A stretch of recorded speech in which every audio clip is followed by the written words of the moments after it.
आखिर रोहतक में बीती रात क्या हुआ और अखाड़े में अंधाधुंध गोलीबारी कैसे लाशें बिछा गई, ये खास रिपोर्ट।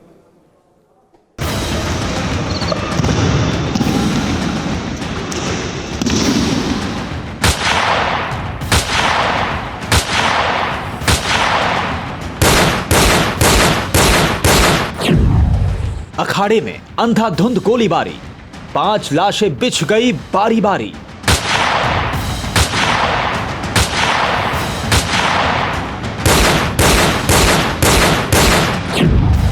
सुबह कुश्ती का दाव सिखाया, शाम को मौत की नींद सुलाया।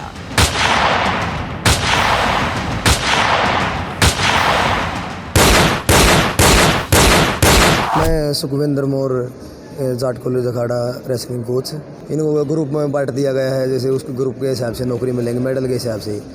तो इन्होंने ये तो ठीक किया। कैमरे के सामने कुश्ती कोच के तौर पर मीडिया के सवालों का जवाब देते इस शख्स का नाम है सुखविंदर सिंह। 12 फरवरी की सुबह सुखविंदर ने जिन खिलाड़ियों की मदद के लिए हरियाणा सरकार का शुक्रिया अदा किया, शाम को उन्हीं में से 2 खिलाड़ियों को मौत के घाट उतार दिया।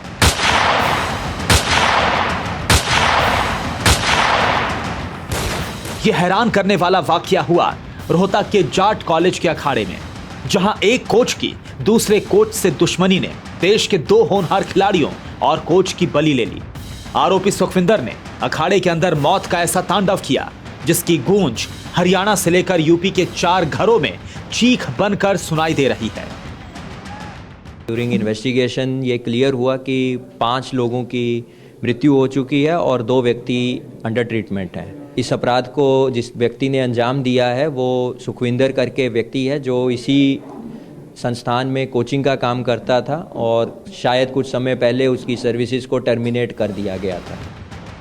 शुक्रवार की शाम तक किसी को नहीं मालूम था कि 20 साल पुराने दोस्त सुखविंदर और मनोज में दुश्मनी की ऐसी चिंगारी भड़क चुकी है जो आग बनकर कई घरों को झुलसा देगी।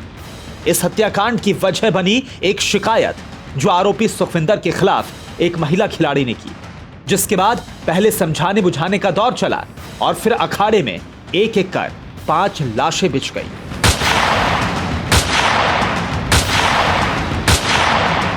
बताया जा रहा है कि सुखविंदर, जो कि यहां पर अखाड़े में पिछले 2 साल से कोचिंग देता था, वो मनोज के अंडर में काम करता था, लेकिन किसी की शिकायत पर मनोज ने सुखविंदर को कुछ दिन पहले हटा दिया था और सुखविंदर अब यहां पर इस अखाड़े में पार्टनरशिप चाहता था। वो लगातार मनोज से कहता था कि अगर उसको इस अखाड़े में पार्टनरशिप मिल जाए तो उसे भी मनोज और मनोज की पत्नी साक्षी की तरह नौकरी मिल जाएगी, उसका रोजगार चल उठेगा। लेकिन दूसरी तरफ जब सुखविंदर के खिलाफ मनोज को शिकायत मिली तो उसके बाद सुखविंदर ने उसको यहां कोच से हटा दिया था और उसको यहां पर नहीं आने दे रहा था, जिसके बाद दोनों के बीच में विवाद हो गया था। और इसी विवाद को सुलझाने के लिए सुखविंदर शुक्रवार की शाम लगभग 7 बजे यहां पर पहुंचा था और ऊपर इन लोगों के बीच में बातचीत हो रही थी। फैसला कराने के लिए कुछ और पहलवान और जो कोच हैं वो यहां पर मौजूद थे कि अचानक सुखविंदर ने इन लोगों के ऊपर गोलियां चला दी।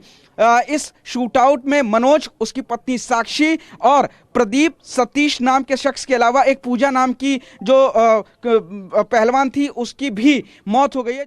न्यूज़ टॉप 9 रोज सुबह 7 बजे और शाम 7 बजे सिर्फ TV9 भारतवर्ष पर।